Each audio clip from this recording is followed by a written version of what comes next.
Praise the Lord. दोस्तों, आप सबका स्वागत करते हैं अपने इस YouTube channel love of God में।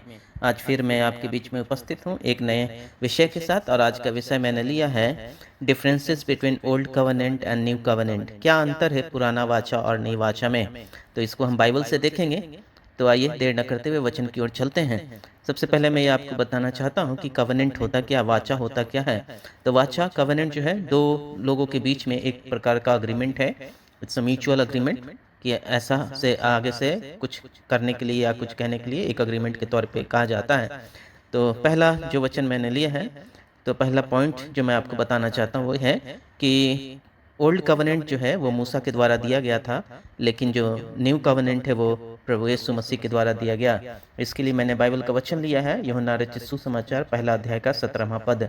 यहाँ इस प्रकार से लिखा है, इसलिए कि व्यवस्था तो मूसा के द्वारा दी गई, परंतु अनुग्रह और सच्चाई यीशु मसीह के द्वारा पहुंची। तो देखिए दोस्तों, यहाँ साफ साफ है कि पहला व्यवस्था मूसा के द्वारा था, दूसरा यीशु मसीह के द्वारा था। आइए दूसरा अंतर के बारे में बात करते हैं। दूसरा अंतर जो है, ओल्ड कवनेंट जो है मृत्यु को ओर ले जाती है और न्यू कवनेंट जो है जीवन की ओर ले जाती है। इसके लिए मैंने जो पद चुने हैं वो है दूसरा कुरिन्थियों 3 अध्याय का 6ठा पद। और यहाँ इस प्रकार से लिखा है, जिसने हमें नई वाचा के सेवक होने के योग्य भी किया, शब्द के सेवक नहीं वरन आत्मा के, क्योंकि शब्द मरता है पर आत्मा जिलाता है। तो यहाँ स्पष्ट है कि ओल्ड कवनेंट जो था मृत्यु की ओर ले जाता था और न्यू कवनेंट जो है जीवन की ओर ले जाता है। आइए तीसरे अंतर को जानते हैं। तीसरा अंतर है, ओल्ड कवनेंट जो है यीशु मसीह के द्वारा अंत कर दिया गया। इसके लिए मैंने जो बाइबल का पद लिया है वो रोमियो 10 अध्याय का 4था पद है। और यहाँ पे इस प्रकार से लिखा है, क्योंकि हर एक विश्वास करने वाले के लिए धार्मिकता के निमित्त मसीह व्यवस्था का अंत है। तो यहाँ स्पष्ट है कि मसीह जो है व्यवस्था का अंत है। तो जीसस क्राइस्ट से जो व्यवस्था था, पुराना व्यवस्था, पुराना ओल्ड कवनेंट, वो अंत होता है और नया कवनेंट जो है वो यीशु मसीह के द्वारा स्थापित किया गया। इसके मैंने वचन लिया है हिब्रू की पुस्तक 8 अध्याय का 6ठा पद। और यहाँ इस प्रकार से लिखा है, उस उनकी सेविकाई से बढ़कर मिली, क्योंकि वह और भी उत्तम वाचा का मध्यस्थ ठहरा, जो और उत्तम प्रतिज्ञाओं के सहारे बांधी गई है। तो यहाँ साफ साफ है कि यीशु मसीह कवनेंट में भी सबसे मीडिएटर के रूप में ठहराया गया, तो यानी कि उनके द्वारा इस्टेब्लिश किया गया यीशु मसीह के द्वारा न्यू कवनेंट को। आइए चौथे अंतर को देखते हैं। चौथा अंतर है कि ओल्ड कवनेंट जो है एनस्लेव्स करता है। इसके लिए मैंने लिया है गलतियों 5 अध्याय का 1 पद। यहाँ पे इस प्रकार से लिखा है, मसीह ने स्वतंत्रता के लिए हमें स्वतंत्र किया, सो इसी में स्थिर रहो और दासत्व के जुए में फिर से ना जुतो। तो यहाँ साफ साफ लिखा है कि ओल्ड कवनेंट है जो दासत्व की ओर ले जाता है और न्यू कवनेंट जो है वो मनुष्य को स्वतंत्र करता है। इसके लिए हम देख सकते हैं वचन यूहन्ना रचित सुसमाचार 8 अध्याय का 32। और यहाँ लिखा है, और सत्य को जानोगे और सत्य तुम्हें स्वतंत्र करेगा। इसमें आगे 36वां पद भी देख सकते हैं। इसमें इस प्रकार से लिखा है कि सो यदि पुत्र तुम्हें स्वतंत्र करेगा तो सचमुच तुम स्वतंत्र हो जाओगे। यह स्पष्ट लिखा है कि यीशु मसीह के द्वारा स्वतंत्रता मिलती है। तो नई वाचा जो है स्वतंत्रता की ओर ले जाती है।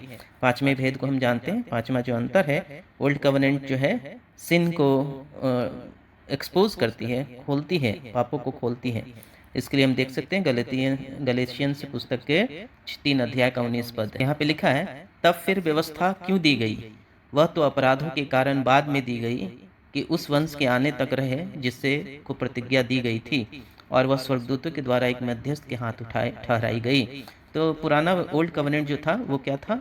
अपराधों के कारण था, पापों के कारण था। और न्यू कवनेंट जो है वो पाप को ढकती है, पाप को खत्म करती है। इसके लिए हम देख सकते हैं रोमियो की पुस्तक 4 अध्याय का पद 7 और 8 देख सकते हैं कि धन्य है वे हैं जिनके अधर्म क्षमा हुए और जिनके पाप ढांपे गए। 8 में लिखा, धन्य है वह मनुष्य जिसे परमेश्वर पापी न ठहराए। यहाँ साफ साफ देखते हैं कि इसमें न्यू कवनेंट में जो है पापों को क्षमा कर दिया गया, पापों को ढांपा गया। छठे अंतर की ओर चलते हैं। छठा अंतर है, ओल्ड कवनेंट जो है जीवन नहीं देती है। इसके लिए हम देखते हैं दूसरा कुरिन्थियों 2 अध्याय का 7 पद। और यहाँ इसलिए इस प्रकार से लिखा, इसलिए इससे यह भला है कि उसका अपराध क्षमा करो और शांति दो, ना हो कि ऐसा मनुष्य उदासी में डूब जाए। तो यहाँ साफ साफ लिखा है कि वो पापी मनुष्य का उदास में न चला जाए। ठीक है, जीवन नहीं देने का बात है। और नई नई नई कवनेंट जो है, न्यू कवनेंट जो है जीवन को देती है। इसके लिए 3 का 11 ही देखेंगे। दूसरा कुरिन्थियों, इसके लिए देखेंगे गलतियों 3 का 11। यहाँ पे इस प्रकार से लिखा है, यह बात प्रकट है कि व्यवस्था के द्वारा परमेश्वर के यहाँ कोई धर्मी नहीं ठहरता, क्योंकि धर्मी जन विश्वास से जीवित रहेगा। तो बहुत स्पष्ट है दोस्तों कि व्यवस्था के कारण कोई भी धर्मी नहीं, लेकिन विश्वास के कारण लोग जीवित रहेंगे। सातवां और आखिरी अंतर जो है ओल्ड कवेनेंट न्यू कवेनेंट में, वो इस प्रकार से है। ओल्ड कवेनेंट जो है कर्स मतलब कि श्राप को लाता है। इसके लिए हम देख सकते हैं गलीतियों की पुस्तक 3 अध्याय का 10वां पद। यहाँ लिखा है इस प्रकार से, जो जितने लोग व्यवस्था के कामों पर भरोसा रखते हैं वे सब श्राप के अधीन हैं। क्योंकि लिखा है कि जो कोई व्यवस्था की पुस्तक में लिखी हुई सब बातों के करने में स्थिर नहीं रहता वो श्रापित है। तो ओल्ड कवेनेंट जो है श्राप को उतारता है, उसके आधार पर अगर नहीं चलते हैं। तो वहीं पर न्यू कवेनेंट जो है हमें श्रापों से छुटकारा देती है। इसके लिए गलीतियों की पुस्तक 3 अध्याय का 13 पद को हम देखते हैं, और यहाँ इस प्रकार से लिखा है, मसीह ने जो हमारे लिए श्रापित बना हमें मोल लेकर व्यवस्था के श्राप से छुड़ाया। क्योंकि लिखा है जो कोई काठ पर लटकाया जाता वह श्रापित है। तो यहाँ साफ साफ लिखा है कि यीशु मसीह ने हम सबको अपना लहू देकर मोल खरीदा और हमें उस श्राप से छुटकारा दे दिया है। तो दोस्तों आई होप आज का वचन आपको काफ़ी पसंद आया होगा।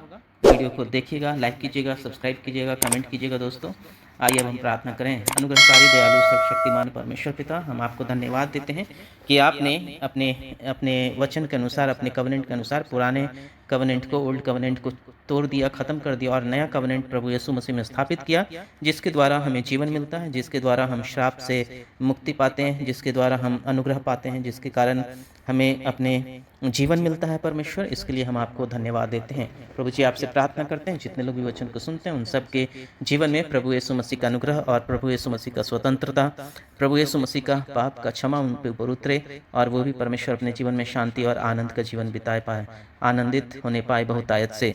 अनुग्रहकारी परमेश्वर, हम आपको धन्यवाद देते हैं इस विचार को देने के लिए, मेरे मन में इस वचन को देने के लिए, और आदर विनती आपके चरणों में रखते हैं, मांगते हैं हमारे उद्धारकर्ता प्रभु यीशु मसीह के नाम से। तो दोस्तों एक बार फिर से आप सबको बहुत बहुत धन्यवाद। Thanks for watching the video. God bless you all.